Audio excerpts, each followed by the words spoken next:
Now let's check in on the situation in Binondo, Manila for the celebration of Chinese New Year. We have mobile journalist Amy Atienza. Amy, happy Chinese New Year sa'yo. Hey, Amy. Chinese New Year, Angela and Diego. Hoy, Amy, of course, ang tanong dyan, kamusta na dyan? Marami bang tao right now? Yes, actually kanina pagdating ko dito around 9 a.m. medyo kaunti pa yung tao. Pero right now, it's 10:45 a.m. pero sobrang dami ng tao. At dito nga, kung makikita nyo naman, sa likod ko pa lang, napakarami ng dumadaan. At hindi pa ito talaga yung area of vicinity ng celebration for the Chinese New Year. At yung nga, kanina nakausap ko din yung mga otoridad. Sabi naman sa akin, asahan daw na mas marami pa yung tao around lunchtime. Kasi yun nga daw yung oras ng simula ng mga programa dito sa Binondo. At yun nga, meron tayong inaasahan pa na program din dito. Kung makikita nyo sa likod ko naman, dito naman sa area, ayan meron tayong nakaset up na parang arena or kaya parang mga event place para lang din daw asahan natin na magkakaroon ng event dyan at around 2 p.m. So ayan, so far, napakarami talaga ng tao, bata, matanda, at ilan pa nga Filipino, Chinese community, pati na rin mga Filipino na talagang gustong makisaya ngayon Chinese New Year at para na rin masalubong ang Year of the Snail. Amy, ano yung mga tent dyan na nasa likod mo? Marami, sunod-sunod siya, and may mga tao na natatabunan siya ng tao sa hindi namin nakikita. So ano-ano yung mga nandoon sa loob ng tent?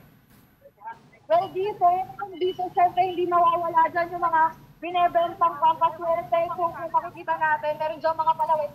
Actually, na nakausap ko yung nagbebenta, sabi nila 35 pesos to 50 pesos yung halaga ng mga binebenta nila dyan na Lucky Charm. Meron din dyan mga binebentang figurines, 35 pesos yung pinakamaliit, habang 100 pesos naman yung pinakamalaki. So, kahit anong display yan, talagang binibenta nila. So, konting walkthrough muna tayo dito sa Binondo. So, ikot ko kayo. Sige, go ahead. So, ayan, marami talaga mga tents dito sa So, ito yung madalas na pinipictura ng mga tao talaga. And mamaya kasi may inaasahan niyang event na tatawag 3 p.m. So, may mga stalls dito na empty pa, pero lalagyan daw yan ng mga pagkain. Meron na dito nung konting mga pagkain din na binebenta. So, bukod din sa Lucky Charms, tsaka mga pagkain, syempre, meron din silang binebenta dito na parang konting souvenir ba, para sa mga turista naman, sa mga foreigners na pumupunta din dito. So, dito naman sa likod ko, meron diyang konting booth, maliit na booth, para kung sinong gusto magpa-picture, talagang makapagpa-picture na sila dahil minsan nga lang din naman mangyari itong Chinese New Year. Once a year lang talaga yung celebration. So ayan yung mga dragon heads, lion heads na makikita natin. At meron din dyan mga mascot. Pero for sure, most likely, nag-iikot na sila ngayon. And dito naman, punta naman tayo dito sa medyo labas na area. Doon tayo sa may Binondo Arc. Makikita natin na sobrang dami na talagang tao. Actually, nakabantay na yung mga otoridad dito dahil nga sobrang nagkakaroon na ng block of people dito sa Binondo. At yun nga, hindi kasi close yung daan dito sa may harap ng Binondo Church. Kaya ayun, sinusubukan nila i-limit yung dadaanan ng mga tao sa gilid-gilid lang. Para hindi daw naman, para maiwasan daw yung mga... Amy. Yun nga, Amy, gusto ko tanongin, sabi mo kasi ang dami na ng tao, tsaka baka magkaroon ng bottleneck sa traffic dyan. Mga gusto pumunta ng Binondo, how far can you take your car going there? May isang area na dapat ba iwanan mo na kotse mo at maglakad ka na? Actually, pag simula nyo dun sa Binondo Arc, dapat nang bumaba dahil sobrang dami na ng tao. At merong mga areas dito, katulad na nga lang nitong street na to sa likod ko sa may Titana Palace. Sarado na yung daan dyan, so hindi na pwedeng dumaan yung mga sasakyan, maging mga motorsiklo, pati na rin yung mga tricycle. So, ayun yung mga daan na kinakailangan natin abangan. At dito natin sa may area ng Ongpin, sobrang daan.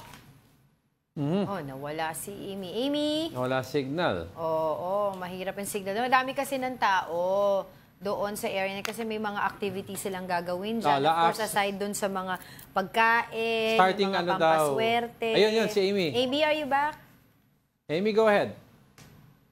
Yes, so sa area ng Ongpin, hindi pa naman close yung daan dito sa Ongpin Street. Pero yun nga, napakarami ng tao. So kung ayaw nyong matraffic at gusto nyo iwasan yung dami ng tao, talagang wag na muna kayong dumaan dito. And kung galing naman kayo ng Quezon City, aabutin lang naman kayo ng 40 minutes kasi walang pasok ngayon ang mga eskwelahan. So, na-announce na special non-working holiday ngayon ang Chinese New Year, January 29. So, walang mga pasok.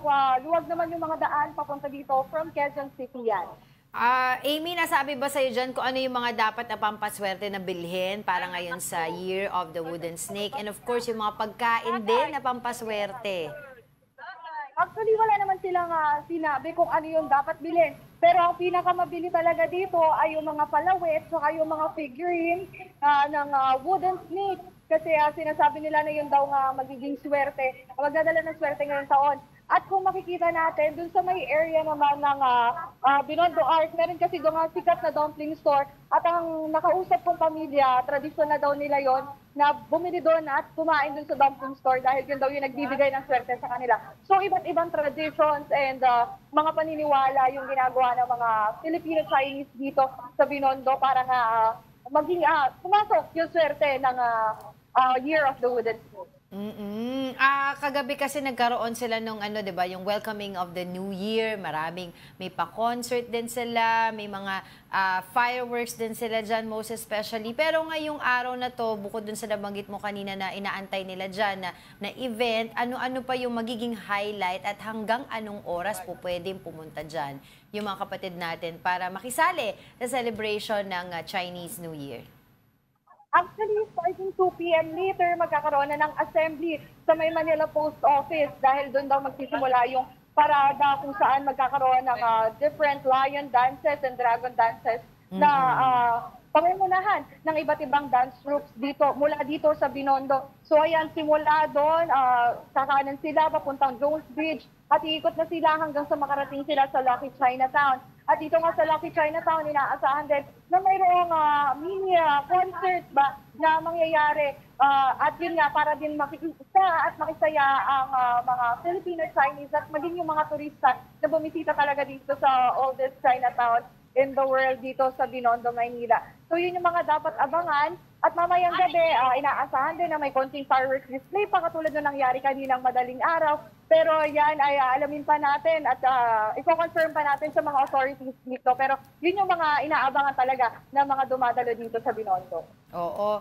Amy, speaking of authorities, sa dami ng mga tao ngayon dyan, and I'm sure kakapal pa yan as the day goes by, paano kapag may mga emergencies na nangyari dyan ngayon? Like for example, may mga nawala na mga kaanak, or wag naman sana, of course, or may mga nahilo, at iba pang mga reklamo, paano sila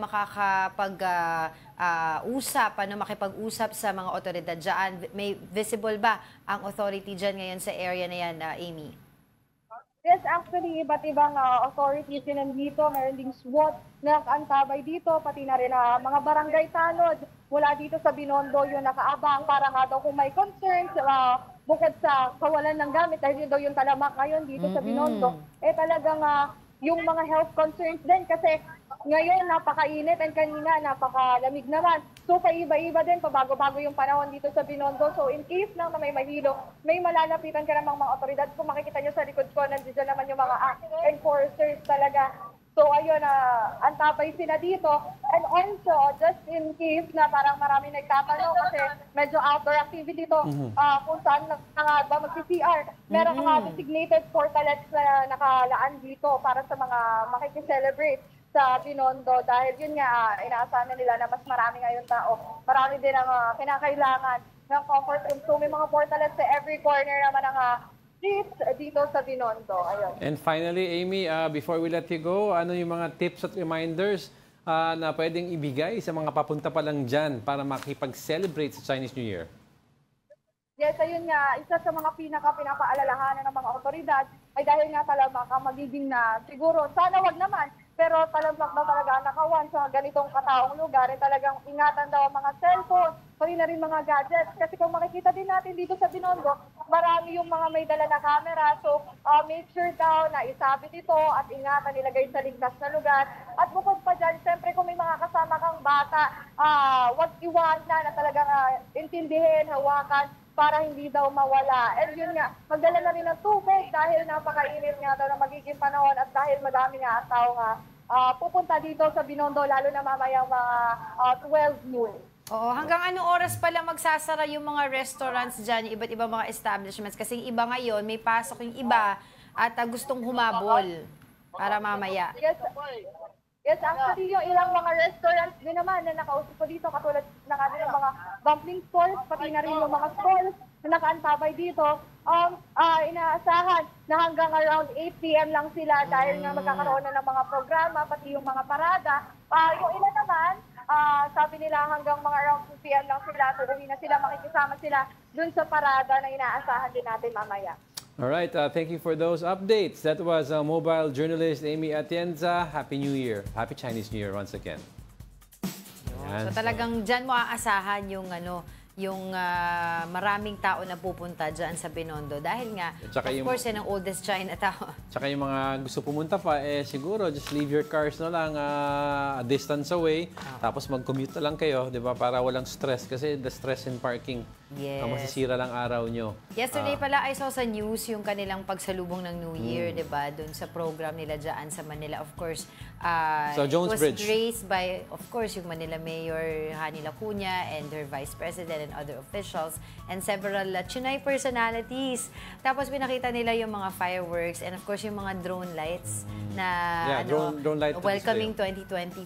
Ayun. Si Yorme ba saan ba Yun ang hindi ko alam kung nasaan si Yorme. Kasi pero, si Yorme, traditionally, he attends these celebrations. Pero may specific spot siya sa Manila where he goes ito, to. pakita natin sa ating Ayan, mga kabronches. yung ba yung drone? Mga fireworks. Hindi, fireworks. Ito yung fireworks. Ayan, so sobrang daming tao to witness the welcoming of the lunar year ng ating mga mahal na Chinese na kasama. Mga Chinoy Ayan, natin na Chinoy. kasama, yeah. Oo. Beautiful. Beautiful. And then later on, they'll show us yung yung Oh, yung drone. drone, Yan. 'di ba? Drone, Mamaya lalagay nila yung flag ng Philippines and the Chinese sa may kamay tapos in 2025. So ayan.